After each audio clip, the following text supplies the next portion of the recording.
Good morning, everybody. Uneducated Economist here. So I would like to thank you, Anonymous Sense, for insisting that I watch the movie Big Short.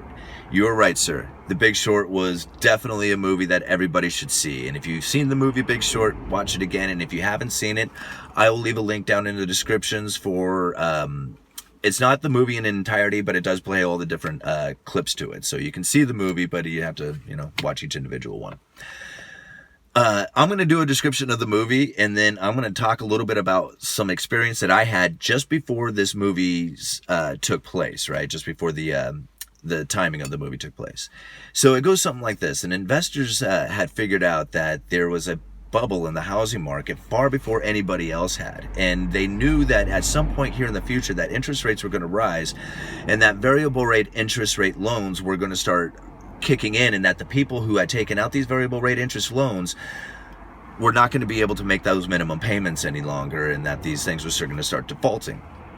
And he could kind of see it, like one of the characters in the movie, one of these investors could see it. He was like breaking down these numbers and looking at them, and like these were numbers that nobody looks at, right? These are only numbers that lawyers look at during like audits and stuff like that. But he was breaking down these numbers, and he could see that there was a default pattern happening and that things were kicking in. And he was just like, gosh, we are going to have a huge crash in this housing market. People have taken out way too many of these variable rate loans. They are piled up in these mortgage-backed securities. These mortgage-backed securities are not the AAA rated, mortgage-backed securities that the rating agencies are giving them credit for. So if you're not familiar with the mortgage-backed security, if you can imagine a box, and in that box there was a whole bunch of loans, mortgage loans, right? Some of them being really, really good, some of them okay, some of them not so good, and some of them really bad. And what I mean by really bad is that the likelihood of them paying are very, are low. Now, those ones are very profitable, those lower, lower B loans, as opposed to the AAA loans.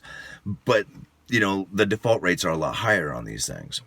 Now, what this guy had realized is that these mortgage-backed securities have been chopped up so many times and put back together that they were full of these variable rate triple B loans, or lower rate, B loans. And so he went to basically another bank and said, hey, I want an insurance policy for mortgage-backed securities. And the bank looked and said, you know what? Mortgage-backed securities have never gone down. They have always paid. This guy's crazy, right? Rating agencies have these things at AAA ratings or AA ratings. They're awesome. Yeah, you want an insurance policy? You bet. Here's your monthly premium for them, right? So basically what would end up happening is that if the mortgage-backed security started diminishing in pay, this insurance policy was going to kick in. It would pay like 20 to 1. Okay. In the meantime, until that happened, this guy would have to pay a monthly premium. So now he's an investment company, right? So he has a whole bunch of investors' money, right? And he's going to use their investments, their money, to make this monthly premium. So you can see how nervous this would make investors, considering that the housing market is booming, right? So you got to think, this is taking place during like 05, right? 06, something like that. So a couple of these investors have figured this out, and they started buying into the credit default swaps, right? These were the insurance policies that paid for those mortgage-backed securities. And they got it to like a huge number of these things that they had purchased, like a lot of them. And then the housing market started to churn, and they were like, yes, here it comes. This is going to happen. Our insurance policies are going to kick in. And they go and they look at the rating of these mortgage-backed securities, and they're not dropping, right? And it keeps going on. There's default rates are kicking in, and the mortgage-backed securities are still not dropping, right? The rating of them. They go to the rating agencies. What are you doing? These things are going, the housing market's crashing all around us. How come you haven't dropped the ratings on these damn mortgage-backed securities so we can get paid on our damn credit default swaps? And the rating agency says because they still fit within our parameters, and it looks like you have an alternative motive to having these ratings dropped. So don't come to us so you can get paid. And so these guys are like, crap. The rating agencies aren't dropping. We're not going to get the insurance policies. And in the meantime, what ends up happening? All these mortgage-backed securities are getting unloaded onto pension funds and into retail investors, because they're the prime AAA rated things that these rating agencies are claiming to be. And so these investors who have bought these mortgage-backed or these credit default swaps on these mortgage-backed securities way back and had paid all these premiums towards this thing aren't getting paid. Now, the value of those credit default swaps are starting to kick in, right? Because these banks are now buying them themselves because they know that the mortgage-backed security is about ready to fail. But they're not failing yet. And these guys are just like, how much longer can we continue to pay these premiums before it's just like the profit's just not there anymore? They just don't think it's ever going to happen. And they finally just give up and sell out. And they sell those credit default swaps. They get a profit from them. Some of them get a big profit from them. But that's essentially what ends up happening, is that they have to sell off. It was all manipulated game. They could not get their credit. If those credit rating agencies had dropped the value of those or the ratings on those mortgage-backed securities, the whole thing would have been over. Right? And it goes even deeper, because in the movie they talk about something called collateralized debt obligations. So this is great. What they do is they take all the bad loans, essentially, all the ones that couldn't fit into this mortgage-backed security, and they jumble it back up and give it and call it a credit default swap. And the rating agencies called those things AAA. And what they referred to in the movie is, and I don't want to cuss on the video, but they refer to it as cat poop wrapped in dog poop. Right? That's what a credit or a collateralized debt obligation was. So basically, they took all these bad loans that they knew weren't going to fit into these mortgage-backed securities, and they wrapped them up into a different package and sold them.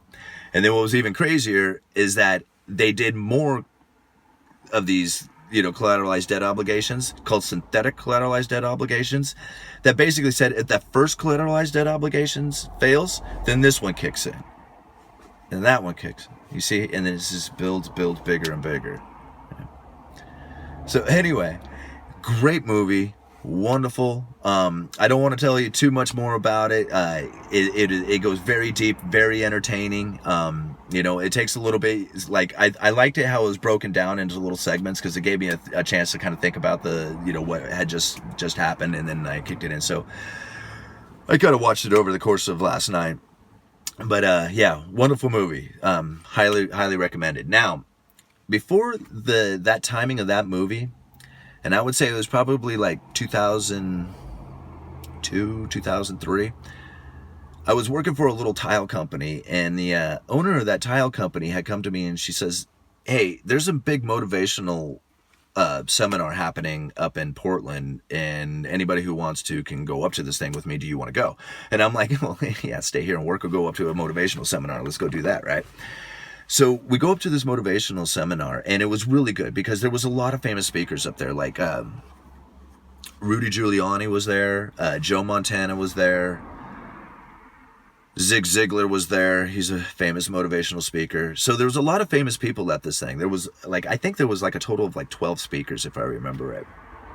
And so I'm up there at this motivational seminar, and at one point there was this break in the speakers, and this guy comes out and he starts talking about houses, right? And he talks about how making money in real estate isn't about anything other than knowledge, and he kind of described flipping houses and how he got his kid into flipping houses and how anybody can do these, this house flipping thing. And this is long before the idea of flipping houses came along, right? I mean, like it is today.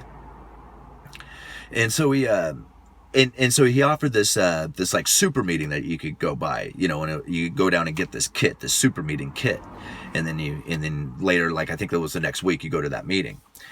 So my boss and her dad, they run down there and go get the super kit, right? And then the motivational seminar starts back up, and a few more speakers.